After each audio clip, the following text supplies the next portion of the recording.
Hey, welcome to this episode of the podcast. I'm Jared Whitman with Whitman Media. I help brands and businesses connect to their audiences through video content and marketing strategies. And I'm here with John Russell of the Business Source, single source solutions for small businesses. I had to look at my notes. And we're going to talk about building a bench because it's super important to have good employees on your team, especially as you're trying to scale your business. And I think it's beneficial to, John, I think it's beneficial to find people who are better at a job than you are and maybe a little bit smarter than you and help and use them to help you scale your business. Well, how do you feel Your about wisdom is exploding in front of me. My dad, who's in the Hall of Fame, Wisconsin Broadcasters Hall of Fame, did exactly that. He hired people who were smarter than him, made more money, and he would just let them go and do their job, stay out of their way. And he was like looked up to just for that. Yeah, that's awesome. Yeah. I saw your dad's plaque, by the way. Yeah, and he built a bench, and you couldn't get on the bench. Right. Bench was full. Yeah. Everybody wanted to work for my dad because he was the one guy in the market who let people do their job, didn't get in their way, didn't interfere, wasn't an asshole. Yeah. And really, the only time you ever met with him is when you needed guidance, needed some wisdom, or you needed to be brought back up onto the track. Right. Because you might have gotten off a little bit over here, but let's go this way. Yeah. And he was gifted at that. But building a bench is an amazing thing. And he was the only business leader that I've ever known that had a line of people at the door waiting to come in. Yeah, that's awesome. You ever heard of that before? No. It's unbelievable. Yeah, no, I think that's cool because I'm gonna take it from my standpoint. When I was managing some people, I always wanted to make sure that they had the tools that they needed to be successful, because then we could churn out content, we could churn out campaigns within a week's time because they had the tools that they needed to be successful, and I let them do their job. Right. I came in and monitored and make sure things were looking good and were on core, on brand. Right. Because I was the marketing director, I need to make sure that the brand was a certain way. Right. So a little guidance, but they were good at what they did because I stayed out of their way. Right. And I would always ask them a question: what can I do to get better at my job? Right. How can I help you get better at your job? Right. Whatever feedback they gave me, like there was a time where they said, "You're kind of micromanaging us." I'm like, "Oh, snap. At least take a step back and just let you kind of go about it and figure that out." But you got to have people that are good at their jobs, Right. and people that you trust. So the people that work for you, when you're treated as an employee like my dad treated people, word gets out. Because A, you're never leaving that company. Right. B, your peers all kind of want to go to work for you, go to work there. And it just leads to incredible performance. I'll give you an example. I heard this story last week. My dad would say to the program director, tell me what you want to do. Put together the best plan that you need to crush the competition. And bring me the plan. And then bring the budget with you. I want to know how much it's going to cost. So they'd come in and they'd lay the plan down, and it would be like, wow, everything is here to crush the competition. And he'd say, I want you to implement this plan. And if you run short of money, come and see me. Because I don't want money to be the barrier to seeing this plan through. That's a great line. Freaking believable. That's a great line. Yeah. There's nothing standing between you and doing what you want to see happen. Yeah. I like your plan. It's incredible. Yeah. It's 10 times more than we've ever done before, but it's worth every penny because we're going to crush the competition. Yeah. And that's a true story. Yeah. So as a manager, I learned early on the importance of recruitment, because finding talented employees isn't easy. No. It's a huge expense. Yeah. And who's going to teach them? Who's going to train them? How are you going to build a team of superstars? So, creating a company culture that attracts talented people is the key to that success. And how do you do that? In ways similar to what we just talked about, which is empowering and giving the power to the employees. Yeah. Not being an autocrat, not being a dictator, not being a democratic dictator, not being an asshole. Yeah. I'm just going to say it. Yeah. And being a servant leader was another term that came up the other day. It's a great term. Yeah, I was at this Hall of Fame dinner again, and there are all these Hall of Fame people are there. Like, wow. Nice. So, you're in this environment where all these servant leaders are there. These people all own the properties. Right. But they've dedicated their life to their staff. They're not on a big ego trip. Yeah. And when we talk about bad bosses, I'll tell you about people who live up in the ivory tower and look down on the minions. Yep. That's not going to work. Not when you want to grow a business or scale a business.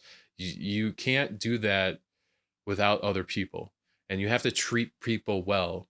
And if you're micromanaging your people, if you're being a democratic dictator, and just it's your way or the highway, well, you're not going to keep people. You're not going to be able to grow your business because you're stuck with your hands in everything. Right. You hired these people to do a job. Let them do their job. If they fail, well, that's probably going to happen. But if they can't look for the opportunity to learn in that failure or don't own up to their failures, then they probably shouldn't be on the bench. Yeah. But you want to surround yourself with high talented people so that kind of bleeds not the right word, but kind of runs out, creates a flowing path of opportunity and excitement and growth that goes downhill. That's gonna, if you have a group of managers that are just empowered to do what they're there to do, right, and you coach and you guide them and you mentor them and you help them get better when they're looking for that, you guide them back to the track if they fall off the track, then that's kind of gonna go downhill, and all the other employees that they manage are also going to feel that experience. So now you have a good bench of people, good people, working in their jobs and doing the things that they need to do, coaching and managing other people that are going to be good people. Right. An open door culture where honest and open feedback from the employees to the owners, or to the employees to the managers, employees to the leaders.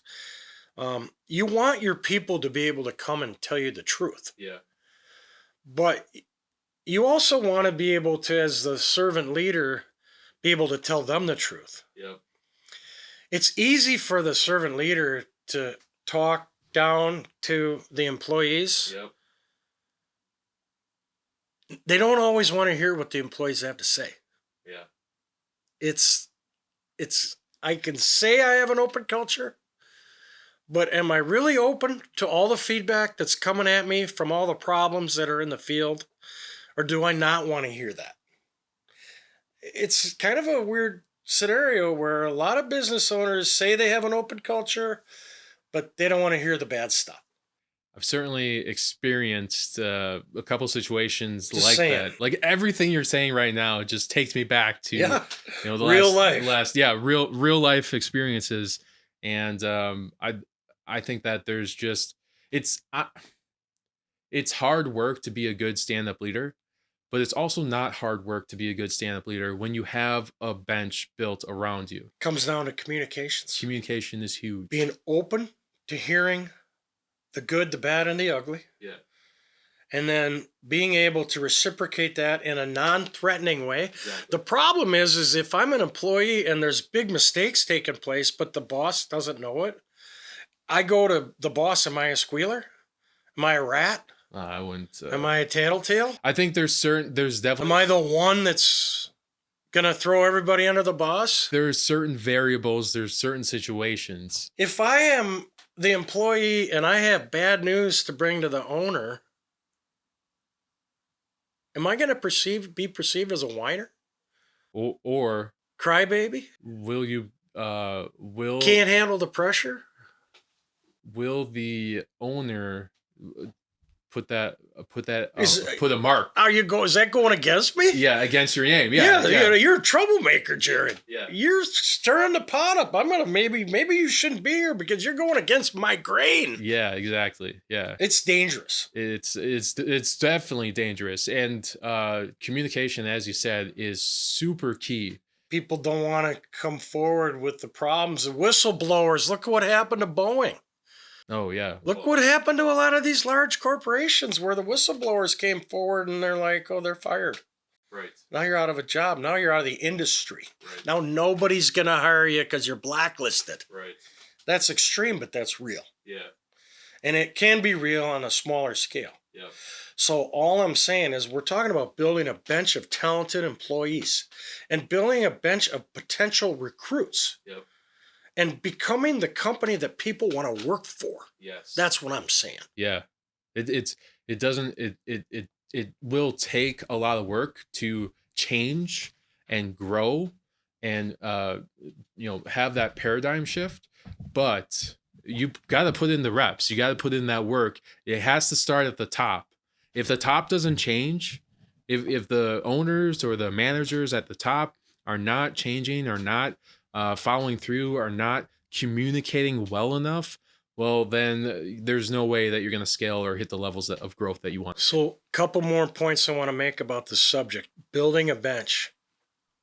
My advice, and I'm talking about recruitment, is to have one or more pre-qualified employee prospects.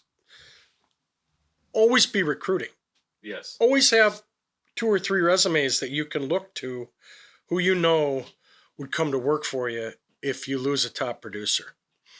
So one of the things I was thinking about this morning is when people leave their job to pursue better opportunities, there's a lot of job shifting going on in the marketplace. During the pandemic, there was a lot of job shifting. If you weren't happy, there would be any number of companies that were ready to take you on. Managers are faced with one of the most daunting challenges in business today, which is recruitment. So losing a top producer, a valuable employee, somebody that's fostered good relationships with a large part of your customer base, if they leave, it's a major loss. The cost of losing a team leader can run between $250,000 and $500,000. That's crazy. I've run the numbers. I didn't even think about $250,000 on the low end. Yeah. If you're in a bigger company with a bigger producer, $500,000 is nothing to lose. Right. Well, actually, it's a lot to lose. It's a lot of money. As a business owner or manager, you don't want that to happen. So here's what happens.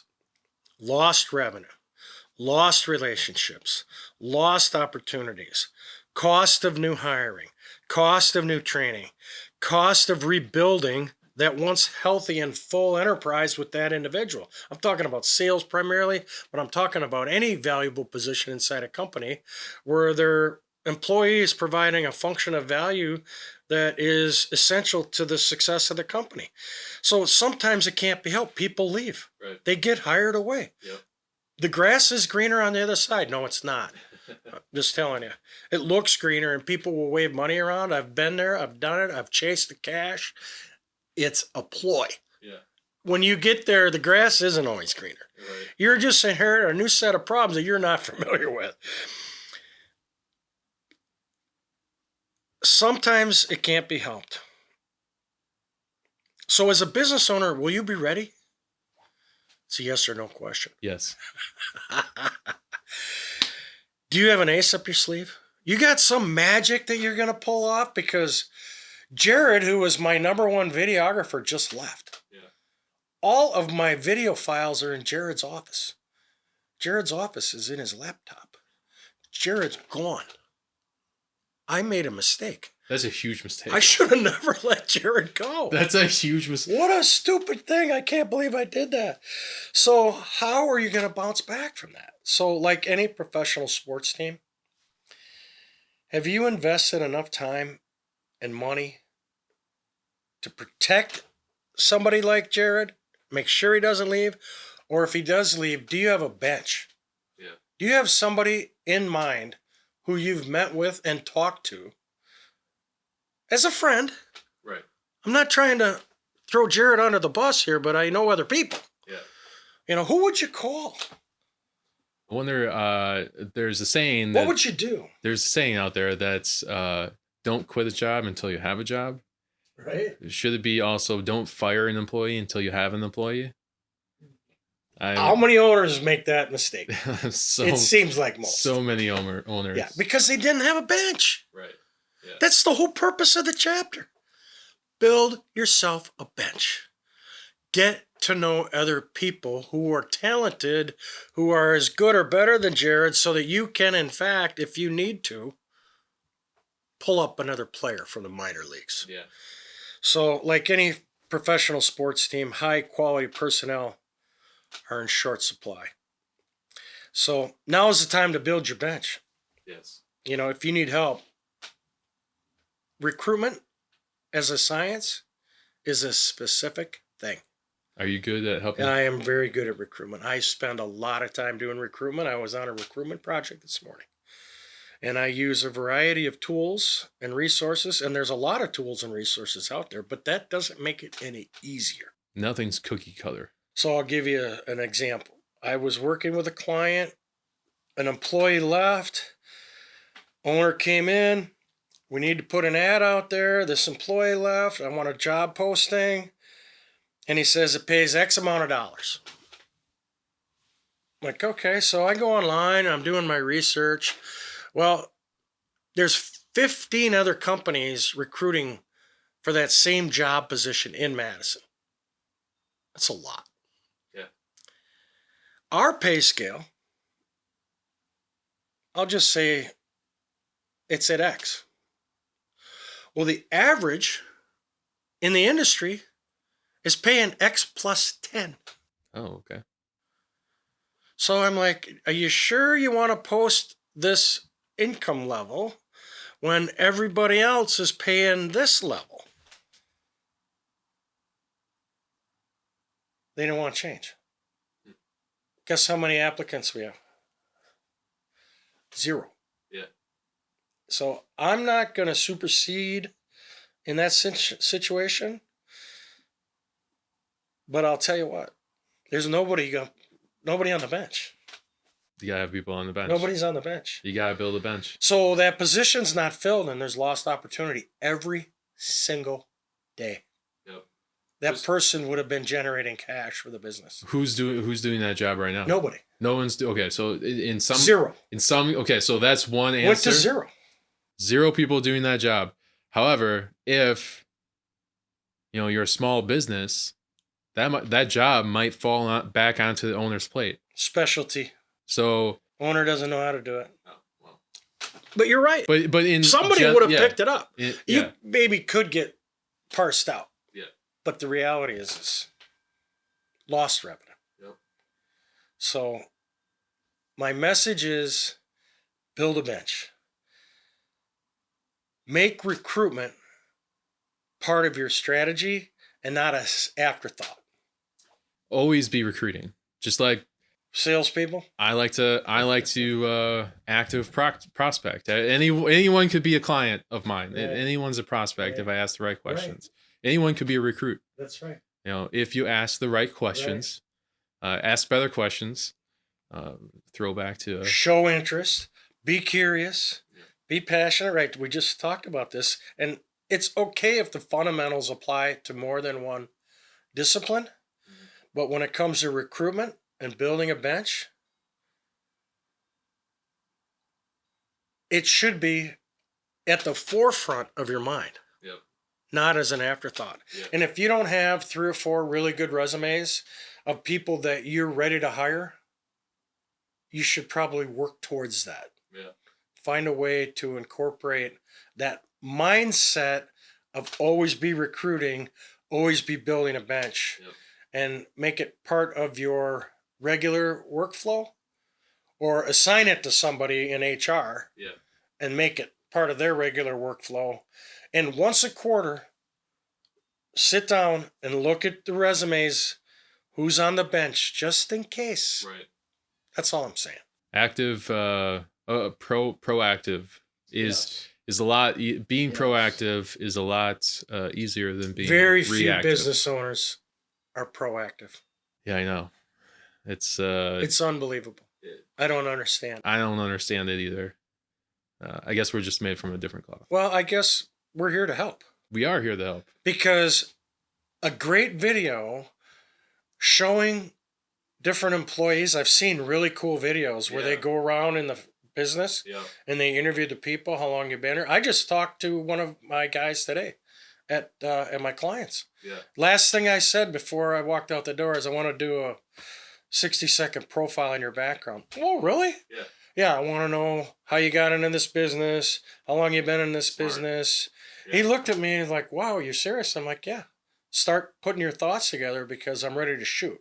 The cool thing about that is I did that at my at a previous job, and if you, let's say you get 7 to 10 questions for employees, and you ask them all the same questions. Well, now not only do you have a video, employee spotlight video, but now you have all these different questions, and you can build a story based on certain aspects, certain characteristics of your company. What is the management like? What is the employee relationship like? What is the work-life balance like? All these things, what are the benefits like? That tells a story. And now you're building a story that you could turn into a 15-second ad or a 30-second ad. And now you have your employees in an advertisement sharing why this is such a great place to work. You can throw it out. Exactly. You can throw it on OTT or regular TV, or take the audio. Post it on your Facebook page. Post it on your social LinkedIn media page. Post it on it's your more website. Content. Post it on your Indeed page. Put a link from Indeed back to your website. Put it on the landing page. Put it on the landing page of the website. Put it on a lot of places. Yeah. I would make that a priority. Yeah. If I was trying to build a bench, I would go around and I would interview and videotape a bunch of different people inside my company who are happy. Yep. Now, you got to be careful who you interview. Right. You don't want to interview the disgruntled floor manager. Oh, yeah, of course. Yeah, right. Yeah. But at the same time, if you're a stand-up leader and you're a servant leader, it shouldn't be a problem. Right. Getting 3 or 4 people to stand up for the company. Exactly. It goes a long ways, and it also tells your customer something. It's a desirable place to be.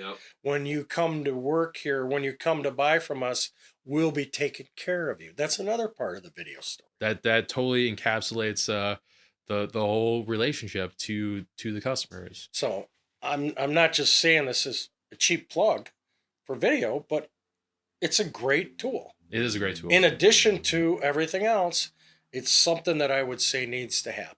I agree, and that's not just because I'm in the video business. We didn't come up with the concept because we're trying to push video. The fact of the matter is it's a requirement if you're on your A game. Yeah, when you utilize videos as tactics for marketing purposes or tools to help tell stories, to help bring value to your external customers, prospects, or internal customers, employees.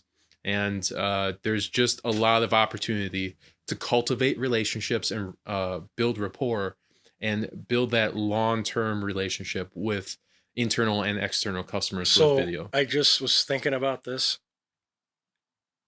It's actually smart, and some companies do this, to videotape the onboarding and the orientation of a new employee. Yes. And that sends a message too, that they're important. They're so important. We're going to use you as a model in our training video. And big corporations do that every time. It's no big deal. I mean, I know people that until you go through the video series for 3 months, you're not even coming into the office. Right. You have to take these videos, pass these tests, and then we'll talk. And that's a different approach. But again, it's about capturing what good looks like, What's the desired outcome? Let's tell the story. Let's communicate that to the public. Build a bench. Great marketing. If you're not building a bench, start thinking about if your best employee leaves tomorrow, who's going to replace that person? Right. If you have to bring them from outside, how's that going to work? Yeah. And if you're not sure, give us a call. We'll help you build a bench. And we'll bring in some tools, video, and maybe we'll help you overcome that problem. 100%. Thanks for being with us today. Jared, do you have any last thoughts? No, I think that this was a great conversation on building the bench and the importance of having good people. Yeah. And being a servant leader, creating an open culture. Hopefully people want to come work for you. Yeah. Yeah. That's the goal. Thanks a lot. Have a good day.